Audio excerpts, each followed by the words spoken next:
안녕하세요. 오늘은 2015년 ICLR에 나왔던 Neural Machine Translation by Jointly Learning to Align and Translate라고 하는 논문에 대해서 리뷰를 하겠습니다. 이 논문은 번역기 Neural Machine Translation 이 분야에 어텐션이라는 개념을 도입한 논문으로 아주 유명하죠. 다들 아시겠지만 그동안 저희가 한 번도 안 했기 때문에 간단히 리뷰를 해보도록 하겠습니다. 오늘 말씀드릴 거는 방금 말씀드린 것처럼 뉴럴 머신 트랜슬레이션에 대한 내용이고요. 잘 아시겠지만 번역이라고 하는 거는 주어진 센텐스, 소스 센텐스 X에 대해서 컨디셔널 확률을 맥시마이즈하는 타겟 센텐스 Y를 찾는 것을 목표로 합니다. 그런데 이 뉴럴 머신 트랜슬레이션이라는 것이 그 기계 번역에 들어오기 시작한 것은 한 2013년, 14년 요 정도부터 라고 볼 수 있고요. 이는 폭발적으로 이제 근데 인기를 얻게 된 것은 잘 아시는 조경원 교수님의 시퀀스 투 시퀀스 논문 때문이라고 할 수 있습니다. 물론 그 전에도 여기 슬라이드에 오른쪽에 보이는 것과 같이 그 전까지 쓰던 SMT, 그러니까 통계 기반 머신 트랜슬레이션 기법이 있었고요. 이거는 이제 문장을 작은 단위로 나눠서, 그러니까 프레이즈 단위로 나눠서 프레이즈 투 프레이즈 번역을 해서 합치는 거죠. 근데 SMT 기반의 방식에서도 이제 뉴럴넷을 도입을 해서 SMT 기능이 일부를 도와주는 요와 같은 시도가 있었는데, 이제 시퀀스 투 시퀀스 논문이 나온 이후로는 이제 번역기를 통째로, 그러니까 랭귀지 모델링을 아예 하지를 않고 번역기를 통째로 뉴럴넷으로 다시 만들어 보자, 이런 어프로치를 취하게 되었고요. 그래서 오늘 논문의 이제 세컨 오서가 조계현 교수님인데, 이 논문의 출발이 그 조계현 교수님이 쓰셨던 그 시퀀스 투 시퀀스 논문이거든요. 그 GRU가 처음으로 그 도입이 되었던 그 페이퍼입니다. 그래서 이제 이 페이퍼에서 있었던 문제를 지금 오늘 리뷰하는 페이퍼에서 해결을 하겠다, 이렇게 연결이 되는 거거든요. 근데 이 시퀀스 투 시퀀스 페이퍼의 그 문제점은 뭐였냐면, 그러니까 한계점은 뭐였냐면, 인풋으로 들어오는 문장이 시퀀스가 가변 길이인데 얘를 인코드를 거쳐가지고 고정된 길이의 벡터 표현으로 바꾸거든요. 그래서 얘로부터 출발을 해서 다시 디코더 RNA를 거친 다음에 가변 길이의 출력을 만들어내요.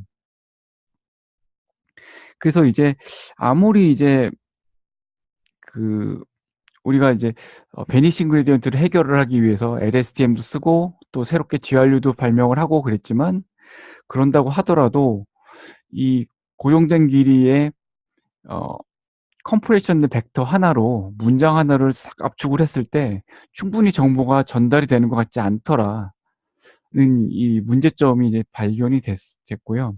그거를 개선하기 위해서 오늘 설명드리는 이 연구가 진행이 되었습니다.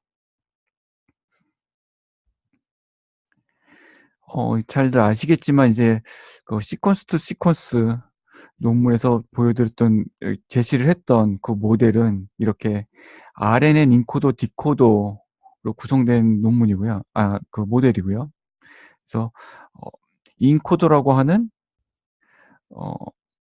처음에 이제 소스 센텐스를 받아들이는 RNN 네트워크가 하나 있고, GRU로 되어 있고, 얘가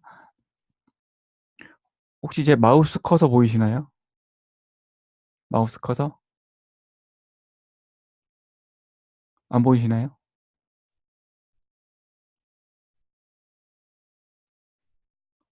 보입니다. 예. 인코더에서 이제 그 마지막 히든 스테이트 값을 이제 C로 저장을 하거든요. 이걸 이제 컨텍스트 벡터라고 하는데, 얘는 이제 딱 미리 정해진 디멘전에 인베딩된 벡터인 거예요. 그리고 얘는 딱 고정이 돼 있어요. 그러니까 어 디코더에서 제너레이션 하는 것과 상관없이 인코더 단에서 이미 딱 픽스가 돼 버리는 벡터거든요. 그 얘를 이제 어 제너레이션 하는 디코더에서 받아 가지고 이 C 값과 그리고 이미 그 앞에서 만든 워드, 그리고 얘도 이제 RNN이니까 RNN의 히든 스테이트, 요 세 가지를 가지고 그다음 워드인 YT를 이제 제너레이션 하는, 요런 식으로 구성이 되어 있습니다. 근데 이걸로 테스트를 해 보니까 LSTM이나 GRU를 쓴다고 하더라도 문장이 길어지면, 그러니까 몇십 개 이상 넘어가면 성능이 급격히 떨어진다는 걸 알게 됐죠. 여기 그래프를 보시면 이제 빨간 선이 있고 파란 선이 있는데, 빨간 선은 30개 이상의 이게 센텐스, 그러니까 미니멈 30개 워드로 된 센텐스로 이제 학습을 한 경우고, 이 파란 선은 미니멈 50개 워드로 된 센텐스로 학습을 한 경우인 거예요. 근데 두 가지 경우 이 문장의 길이가, 워드의 길이가, 워드 수가 많아지면 성능이 형편없이 떨어진다는 걸 알게 됐죠. 그래서 생각을 해보니까 사람이 그 우리가 이제 한글을 영어로 번역한다, 영어를 프렌치로 번역을 한다, 이런데 이러는 과정을 생각을 해보면 이렇게 하지 않는다는 거죠. 그 사람은 이렇게 순서대로 번역을, 이 문장을 이해를 하다가 이거 내용을 이해를 하고 다음 타겟 문장을 만들어 나가다가 잘 모르겠으면 이게 어디에 관련되는 건지 가서 쓱쓱쓱 다시 찾아보고 오는 이런 과정이 있다는 거죠. 저는 이제 불어를 잘 모르는데 그 뭐 이 논문을 쓰신 분들이 어 요런 예를 제시를 하면서 "이와 같은 경우가 굉장히 많이 발견이 됐다. 이렇게 긴 문장을 넣으면은 앞에는 잘 맞는데 뒤쪽에서 약간 엉망인 번역들이 나오는 경우가 굉장히 많아졌다." 예, 요런 결과를 찾으셨다고 해요. 무슨 뜻인지 잘 모르겠습니다. 그래서 요게 이제 이 논문의 키 아이디어인 거죠. 고정된 길이의 벡터로 입력된 소스 센텐스를 압축을 해서 정보를 전달을 했더니 그걸로는 이제 긴 문장을 이제 처리를 할 수가 없더라. 긴 문장할 때 성능이 많이 떨어지더라는 걸 알게 됐고, 그래서 번역을 할 때 그 마지막 히든 스테이트 하나만 갖고 하는 게 아니라 모든 히든 스테이트를 다 살려 가지고 얘네들의 조합으로 지금 번역하려는, 지금 만들어 내려는 그 타겟 워드와 가장 관련이 있을 법한 데가 어딘지 긴 소스 센텐스에서 찾아내는 네트워크를 추가하자. 그게 이 논문의 이제 핵심 아이디어인 거예요. 그리고 당연하지만 이제 그거를 이제 따로따로 하는 거가 아니라 조인틀리 하겠다는 거죠. 그러니까 번역하는 네트워크하고 온라인하는 네트워크하고 두 개를 동시에 트레이닝하는 모델로 만들겠다. 이렇게 하겠다는 거고요. 근데 요 논문에서 약간 용어가 헷갈리는 게 있어요. 그러니까 우리는 어텐션이라고 하는데 실은 이 논문에서는 어텐션이란 말은 잘 안 쓰고 대부분 온라인이란 말을 쓰거든요. 의미가 동일한 위치를 어 찾는다는 의미에서 이제 온라인이라고 하는데, 그게 이제 어텐션이라고 우리가 보통 말하는 거고, 그거랑 또 한 가지가 있어요. 이 페이퍼에 어노테이션이란 말이 있거든요. 근데 어노테이션은 뭐냐면 히든 스테이트인 거예요. RNN 네트워크의 히든 스테이트. 근데 어 인코딩하는, 그러니까 입력 센텐스가 들어가는 네트워크에서 히든 스테이트들을 어 입력된 의미를 해석한 거라는 뜻으로 어노테이션이라고 부르는데, 그래서 이제 두 가지를 섞어 쓰기 때문에 약간 헷갈리실 수가 있습니다. 그래서 지금 여기 예제로 있는 노 그 문장에서 보이는 것 같이 이와 같은 글 어구들이 있을 때 원래 소스 문장에서 여기에 어디에 해당됐었는지를 찾아내고 싶고, 그거를 데이터를 통해서 트레이닝을 통해서 자동으로 네트워크 보고 찾으라고 하는 게 이 목표인 거죠. 그래서 크게 개선점이 두 개예요. 하나는 이제 인코더를 조금 더 고쳤다. 이건 약간 마이너한 개선점이라고 볼 수도 있는데, 여기 오른쪽 그림을 보시게 되면 밑에 깔려 있는 요 두 줄이 인코더거든요. RNN인데 RNN 양방향 RNN을 썼어요. 양방향 RNN을 쓴다는 얘기는 이제 번역을 할 때 이전에 나왔던 단어뿐만 아니라 앞으로 나올 단어에서도 이제 정보를 추출해서 정확도를 높이겠다는 뜻이고요. 바이디렉셔널 RNN은 여기서도 썼지만 요때쯤에 그 카파시가 썼던 그 이미지 캡션하는 그 페이퍼에서도 요 바이디렉셔널 RNN을 썼었는데, 그냥 요 페이퍼에서도 그 인코드에 요거를 도입을 했습니다. 그래갖고 얻은 H벡터 두 개를, 양방향 H벡터 두 개를 그냥 컨캐트네이션에 가서 해서 거대한 H벡터 하나로 만들어 가지고 쓰고 있고요. 그리고 디코더는 여기인데 중간에 이제 어텐션 네트워크를 끼겨 넣었거든요. 어텐션 네트워크라는 거는 결국 여기 있는 히든 스테이트들의 웨이티드 썸을 계산하는 네트워크가 어텐션 네트워크인 거예요. 그래서 어텐션 네트워크의 결과물은 여기 이제 CI가 되는데, 이 CI가 바로 이제 컨텍스트 벡터가 되는 거고요. 그래서 두 가지 아이디어라고 볼 수가 있습니다. 이제 바이디렉션 RNN으로 양방향 RNN에서 이제 정보를 뽑아내는 거죠. 그리고 H 벡터, 그러니까 히든 스테이트가 이렇게 위에 한 세트, 아래에 한 세트가 있으면은 두 개를 그냥 그대로 컨캐트네이션해서 하나의 벡터로 만들어서 사용을 했고요. 이 안에 현재 단어에 관련된 히든 스테이트는 주변에 있는 애들의 정보까지 가지고 있을 가능성이 크다는 거죠. 그래서 이렇게 그림이 이렇게 양쪽으로 퍼져 있습니다. 그리고 중요한 거는, 그래서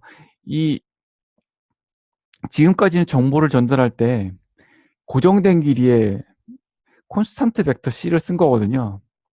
근데 지금부터는 이렇게 가변 길이의 벡터 덩어리를, 히든 스테이트 뭉치를 쓰는 거죠. 가변 길이의 정보를 주는 게 아니라, 고정된 길이의 정보를 주는 게 아니고 가변 길이의 정보를 묶어서 던져주겠다는 얘기인 것입니다. 실제 구현은 이런 식으로 뭐 X랑 Y를 원합 벡터로 만들어서 했고, 그리고 뭐 당연히 같은 실험실이니까 GRU를 썼고요. 뒤에 나오는 다른 페이퍼는, 유사한 개념의 다른 페이퍼는 GRU를 쓰지 않고 LSTM을 쓰기도 했습니다. 그래서 이제 원리는 요게 전부 다거든요. 앞에 보였던 그 그림을 이제 다시 식과 함께 다시 그린 건데, 들어가는 입력 센텐스의 단어 하나하나가 이제 X1, X2, X3인 거고, 이 빨갛고 파란 것이 바이디렉셔널 인코더 네트워크, 그리고 어텐션은 계산한 네트워크는 여기 있는 거죠. 이 인코더의 H 히든 스테이터들의 웨이트를 붙여서, 여기 알파라고 되어 있는 웨이트들을 붙여가지고 웨이티드 썸을 하면은 그게 이제 CI라고 하면 컨텍스트 벡터가 되고요. 이 CI를 가지고 전달을 해서 다음번 현재까지 지금까지 이제 계산을 해서 만들어낸 단어와 지금 얻은 컨텍스트 벡터 CI 두 개를 가지고 다음번 단어를 만들어내는 거고요. 다음번 단어를 만들어내고 이 제너레이션하는 디코더 네트워크의 다음번 스테이트도 만들어내게 되죠. 그럼 이제 어텐션 네트워크에서 이 CI 값을 어떻게 계산을 하냐면, CI는 H 벡터의 웨이티드 썸인데, 이 웨이트를 어떻게 계산하느냐가 중요한데, 이 웨이트 알파는 보면은 그냥 E라고 하는 에너지 값에 소프트맥스인 거예요. 그래서 이제 확률로 계산이 된 거죠. 그래서 이 알파 값들을 다 합치면 1이 되는 거고, 그 말은 이 H 값들의 에버리지라고도 볼 수 있는 거죠. 그렇다면 이 값을 어떻게 계산하냐? 이 에너지 값들은 어떻게 계산하냐? 이 에너지 값은 출력에서 지금 막 만들어낸 단어, 직전에 만들어낸 단어에 관련된 히든 스테이트 하고 어떤 특정한 제2번째 입력 인코더의 히든 스테이트 하고, 그래서 이 두 히든 스테이트 사이의 관계를 찾는 함수의 결과값인 것이죠. 근데 이게 보면은 이 I 값이 변수거든요. I 값은 뭐냐면은 이 출력하는 센텐스의 각 워드에 붙는 인덱스인 거예요. 그냥 만들어내고 있는 센텐스에서 10번째 단어다 그러면 이 I 값이 10이 되는 거고 10이 되는 거고, 11번째다 그러면 I 값이 11이 되는 거거든요. 근데 컨텍스트 벡터에 지금 I 값이 들어있어요. 그 말은 무슨 말이냐면 몇 번째 워드냐에 따라서 이 컨텍스트 벡터가 매번 다시 계산된다는 뜻이고요. 앞에 시퀀스는 한 번 계산하면 끝이라서 여기가 상수였거든요. 콘스탄트 벡터였는데 지금은 매번 각 워드마다 다시 계산하는 벡터가 된 거죠. 근데 여기 H값은 실은 미리 다 계산해 놓은 거고, 여기 웨이트 값만 다시 계산한 거죠. 근데 앞에 시퀀스 페이퍼에서는 방금 말씀드린 것처럼 여기가 이 각 히든 스테이트의 웨이티드 썸이 아니라 마지막 히든 스테이트, 그리고 바이디렉션이 아니라 정방향으로 가는, 순방향으로 가는 요 RNN 네트워크의 마지막 히든 스테이트만 하나 딱 찍어가지고 걔를 C 값으로 쓴 거거든요. 그러니까 그거를 또 그 일반화한 모델로 볼 수가 있고요. 그렇다면 지금 설명하다 만 게 여기 이제 에너지 EIJ 값을 어떻게 계산을 할 거냐인데, 그걸 요 페이퍼에서는 이렇게 계산을 했거든요. 보면은 웨이트 이거는 뭐죠? 출력 네트워크, 디코더 네트워크의 히든 스테이트. 요거는 입력 네트워크, 인코더 네트워크의 히든 스테이트인데 두 개의 웨이티드 썸을 한 다음에 하이퍼볼릭 탄젠트를 거쳤으니까 이것도 뉴럴 네트워크 한 단인 거예요. 뉴럴 네트워크를 거쳐서 이제 요거 값을 에너지 값을 계산을 하고 요거의 소프트맥스를 해서 이제 웨이트를 계산을 한 거죠. 근데 일단 요 값은 미리 계산된 값이라는 게 이제 중요하고요. 그래서 여기만 이제 매번 다시 계산을 하면 된다는 거고. 뒤에서 다시 말씀을 드리겠지만 다른 어텐션 모델은 여기를 요렇게 계산하지 않아요. 이 어텐션을 제시한 몇몇 페이퍼들마다 여기를 계산할 공식이 다 다릅니다. 약간씩.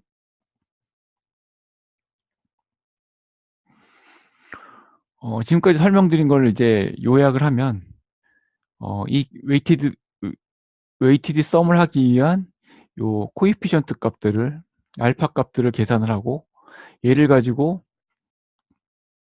히든 스테이트들의 웨이티드 썸을 하면 컨텍스트 벡터가 되고, 얘를 가지고 출력하는 워드와 제너레이션 하는 네트워크의 다음 스테이트를 계산하는 순서를 반복하게 되는 것이죠. 이거 같은 얘기고요. 실험은 굉장히 뭐 3가지를 했는데 영어를 프렌치로 바꾸는 것도 하고, 영어를 독일어로 바꾸는 것도 하고, 그리고 루마니어로 바뀌는 것도 했는데, 실은 이제 독일어나 루마니어는 이렇게 프렌치로 바꾸는 것만큼 이제 데이터셋이 크다던가 다른 논문에서도 뭐 많이 사용을 한다던가 하질 않기 때문에, 오늘 이제 가장 많이 사용하는 영어를 프렌치로 바꾸는 경우에 대해서만 이제 설명을 드릴 건데, 지금 이번 실험에서는 이제 히든 유닛을 1000개씩 사용을 했어요. 그래서 이 말은 무슨 얘기냐면 그 디코더 네트워크도 1000개, 인코더 네트워크도 1000개. 그리고 비교 대상도 시퀀스 투 시퀀스 논문에 나오는 그 네트워크를 1000개씩, 인코더에 1000개, 디코더에 1000개랑 이제 비교를 했는데, 여기 약간 지금 함정이 뭐냐면, 얘는 이번에 이 페이퍼에서 제시하는 이 모델은 인코더가 바이디렉셔널 RNA잖아요. 그러니까 히든 유닛이 1000개가 아니고 1000개씩 있는 거예요. 정방향으로 1000개, 역방향으로 1000개. 그래서 실제는 3000개인 거죠. 제너레이션 안에도 1000개가 있으니까. 얘는 2000개인데. 그런 측면에서 약간 이제 공평하다, 페어하다고 생각되지 않고요. 데이터는 어쨌거나 약 3억 5천만 개의 워드를 가지고 원래 이게 8억 5천만 개인가 그렇거든요. 잉글리시 투 프렌치 이 WMT14 요 데이터베이스가. 근데 그 중에서 일부만 추려서 실험을 했다고 합니다. 그리고 뭐 아다 델타를 사용을 했고, 뭐 미니 배치 80개의 센텐스 묶어서 사용했고, 뭐 이런 식입니다. 결과 그래프를 보면은 이 그래프에서 RNN 서치가 이번에 지금 요 페이퍼에서 제시하는 모델이고, RNN 인코더가 그 이전 모델, 시퀀스 투 시퀀스 모델 베이스라인인 경우거든요. 당연히 지금 제시한 게 빨간 애들이 성능이 훨씬 더 좋다. 특히 문장의 길이가 길어질수록 얘네들은 성능이 계속 높은데, 이 파란 애들은 쭉쭉 떨어진다. 근데 역시 보면 이제 아무래도 30개를 했을 때보다 50개 이상 긴 걸로 이제 트레이닝 했을 때 성능이 더 길게 유지가 된다. 이런 거를 알 수가 있고요.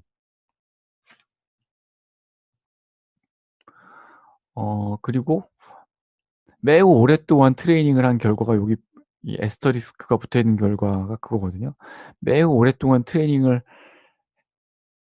하고 그 unknown word가 있는 경우를 제외를 하면, 그러니까 모르는 단어가 들어있는 경우를 제외를 하면, 학습하지 않은 단어가 들어있는 경우를 제외를 하면, 그 오픈소스 SMT로 가장 유명한 이 모제스와 매우 비슷한 결과를 낼 수가 있더라.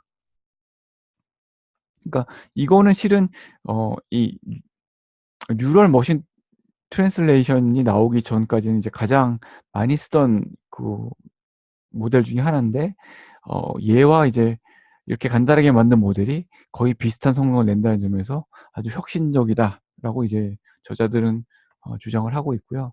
요 그림은 이제 많이들 보셨죠.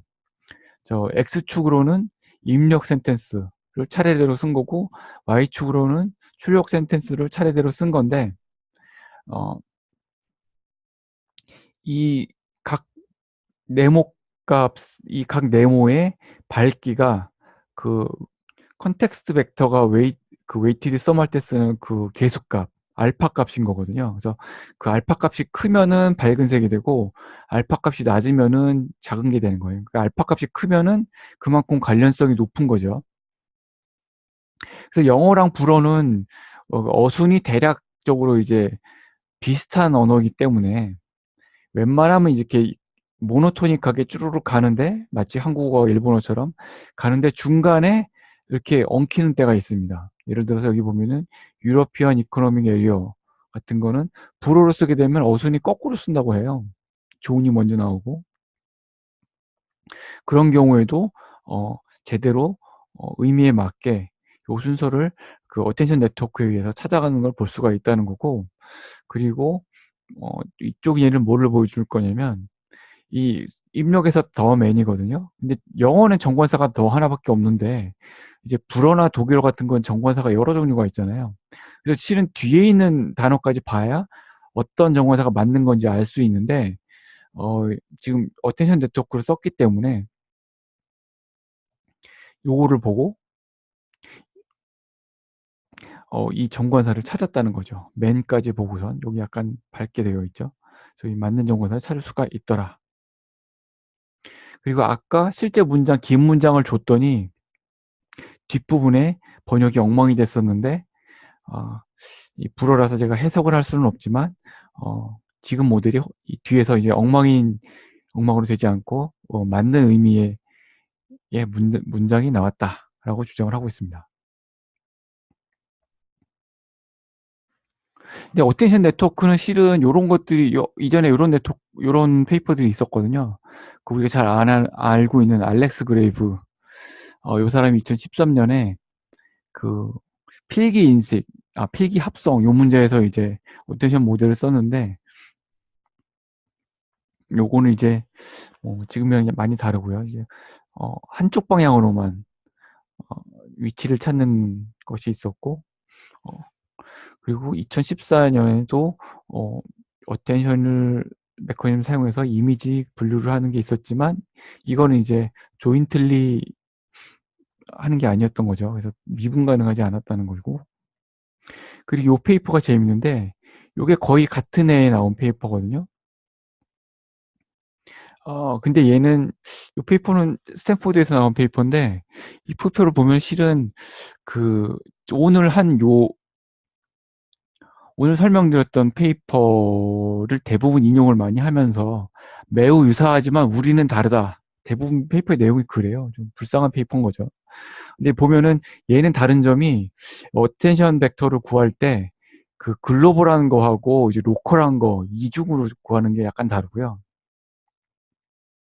그리고 아까 이 계수값 알파 값을 구할 때 우리는 에너지 값을 이렇게 뉴럴 네트워크로 구했잖아요. 한 단짜리. 근데 여기서는 어 이걸 이제 스코어라고 하는 임의의 함수로 이제 일반화를 한 다음에, 본인들은 이 페이퍼에서 요렇게 매트릭스 곱하기 모델로 바꿔 가지고 실험을 했습니다. 적용을 했습니다. 그래서 우리가 훨씬 더 일반적인 모델이다라고 주장을 하고 있고요. 그래서 실은 이 텐서플로우의 뉴럴 머신 트랜슬레이션 요 GitHub 페이지에 가 보면은 구현은 요 루옹의 페이퍼로 기준으로 되어 있습니다. 그리고 뭐 잘 아시다시피 재작년에 나왔었던 이제 많은 뉴럴 머신 트랜슬레이션 시스템의 이제 구조를 보게 되면 대부분 오늘 설명드린 어텐션 네트워크가 적용이 되어 있고요. 이건 이제 잘 아시는 구글의 번역기인 거죠. 그래서 인코더 부분이 이렇게 되어 있고, 디코더 부분이 이렇게 되어 있고, 인코더에는 8개의 LSTM 네트워크가 있는데, 맨 처음 2개는 바이디렉션으로 되어 있고, 2개를 이어주는 거는 어텐션 네트워크로 되어 있는 거죠. 뭐 조금 변형은 레지듀얼 커넥션을 좀 사용했다, 이런 게 좀 다르고요. 그리고 하나의 네트워크마다 GPU를 하나씩 사용했다. 지금은 또 다른 걸 사용할 수도 있겠죠. 그리고 작년에 그 네이버에서 발표한 네이버의 번역기도 이것과 유사한 형태인데, 네이버 번역기는 어텐션 네트워크가 가운데 있지를 않더라고요. 제가 자세히는 설명을 듣지를 못했는데, 어텐션 네트워크가 그림상으로는 이쪽 출력단 쪽에 있는 것처럼 보였습니다.